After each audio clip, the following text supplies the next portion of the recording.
Hey, friends, and welcome back to the Reddit Rainbow. Y'all, I love a good nanny story, okay? One of my favorite people on TikTok's name is Nanny Q, Ask Nanny Q.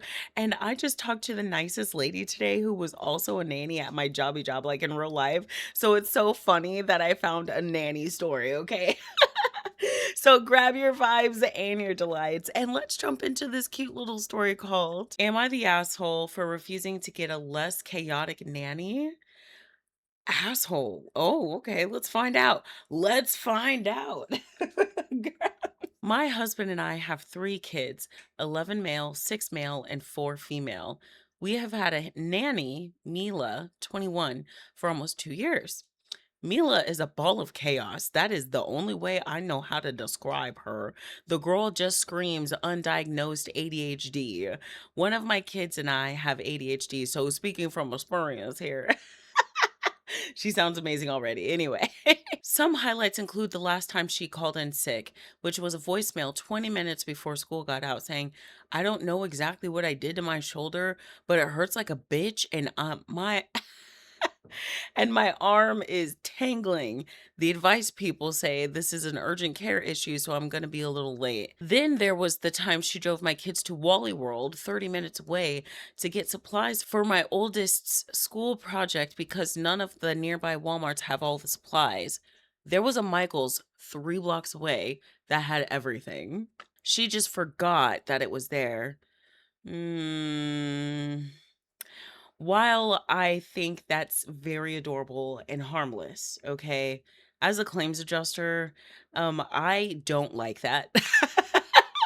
I don't like that at all because, like, anything could happen on the roads, and that freaks me out a lot. So that's like my own personal hang up. So, if she didn't feel that qualm and she was a safe driver and I trusted her with my children like that, I probably wouldn't trip that much because I bet you the kids like the adventure, honestly. But also, one is kind of like, why didn't she just Google it? Like, kind of a little concerning, not very concerning, but just a little concerning. She also tends to pick my kids up saying, I forgot to eat lunch, so he wants fries, shake, chips, other fast food around once a week. Okay. We came home to my entire living room covered in balloons because they decided the dog needed a birthday party. His birthday isn't for 3 months.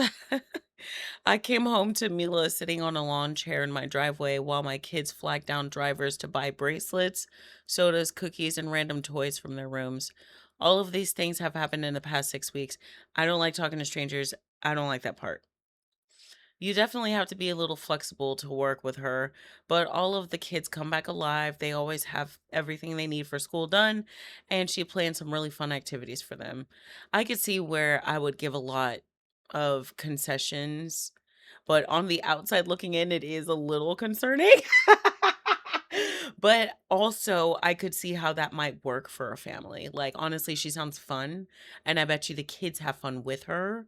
So I could see how that would be awesome. But I also, as a person who works a full-time job, could understand how that would be really fucking annoying to have to drop things all the time. You know what I mean? But also, I do have to drop things all the time. So is it really that different? You know what I mean? I see a lot of pros here and a lot of cons. More pros than cons, I'd say. My husband is not as fond of Mila's chaos as I am. He thinks we need a nanny that has more structure, rules, routines, etc. And someone that isn't going to take our kids out to fast food places every week or forget to take the kids to swim class. It only happened once after swim school changed classes from Fridays to Wednesdays. Okay, but that's like an understandable, like, okay. I refuse to get rid of Mila. I think she's a great fit for our family, and the kids love the chaos. What did I say? My husband is upset that I'm not giving him a say in who is caring for our children, although he's been fine for her the last 2 years and absolutely nothing has changed with her. Okay, I can see where maybe too many things have happened and it's starting to snowball. Things start kind of like escalating really fast once you've hit that breaking point. You know what I mean? Maybe that's what he's getting at. He's been complaining about minor things lately. That's exactly what I was talking about. Like the car being messy, about as messy as my car, and has been bringing up profiles for other babysitters, mostly older women or young men. The only thing that I can think of caused this is my older son mentioning once that Mila's really pretty, and an incident where we took a family vacation. He didn't want to share bed with his brother. He suggested he share Mila's bed. Oh, because she doesn't fart. Well, I'm sorry. I keep like being like, I get it, and then I'm immediately like, oh, bro, come on. She sounds fabulous, honestly. I think she sounds hilarious.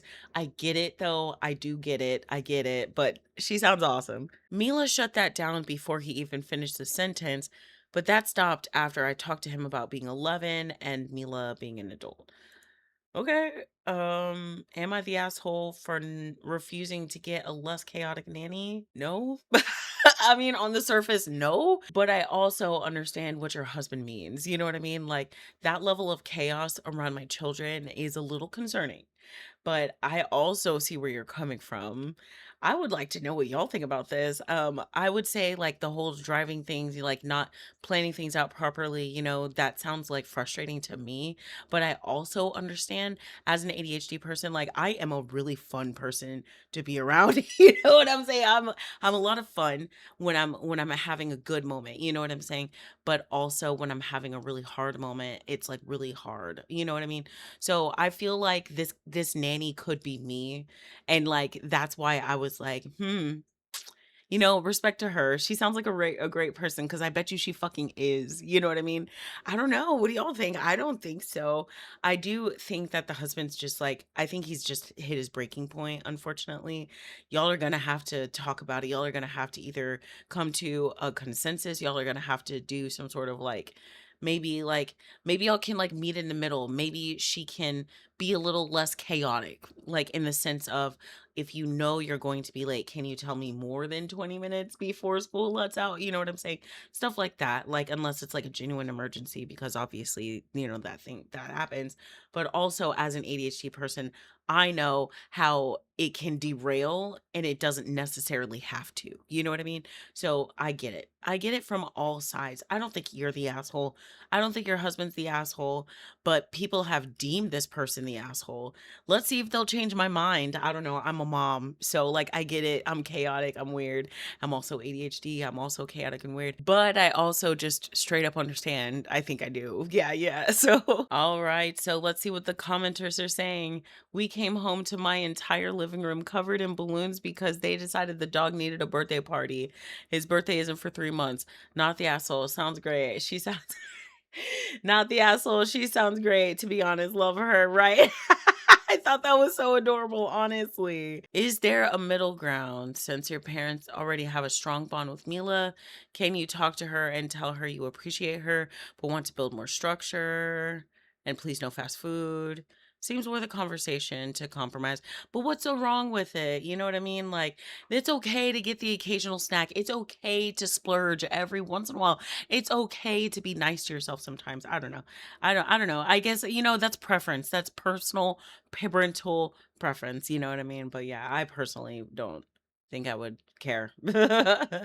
She sounds awesome. I'd ask the husband to give a list of things he wants to change and let her know. You don't just fire someone without telling them what you think they're doing wrong and give them a chance to correct it. Feedback. I once told y'all on this channel that good feedback, is the kind of feedback they can take back. Don't offer feedback to somebody who doesn't need it. This person has a few things that they need to address. This is one of them times. You know what I'm saying? Don't just tell people things and then don't like help them correct it. Just be like, "Hey, you fucking suck." Oh, how do you fix that? I don't, you know what I'm saying? Like, how that doesn't help anybody. What does help somebody is, "Hey, you fucking suck. You gotta blow." You know what I'm saying? Like, you gotta blow. You gotta do something else. You know what I'm saying? You gotta give correct, constructive criticism. Okay. You have to give pointed feedback if you've seen a behavior. Okay. I'm just saying. Anyway. I'm not gonna dwell too much on it. I really liked that feedback one a lot because that's something that I do a lot at my jobby job is I give a lot of feedback. So I really like that idea. Give her some feedback. Let her figure it the fuck out. She sounds awesome. Your husband sounds a little sus, I'm not gonna lie. And if it is in relation to the son, then I get that too. You know what I'm saying? I get that too. But everything will be fine if you communicate. And is that not a common phrase that we say often? If they would just communicate. I'm wishing y'all a wonderful rest of your day. And I can't wait to hear your guys' thoughts. Would you get rid of this nanny? Would you get rid of her? Would you get an old lady or would you get an old a young man instead? You know what I'm saying? What would you do? What would you do? I would like to know. Comment below. See you in the Discord. I love you so much. Can't wait to hear your guys' thoughts. Mwah.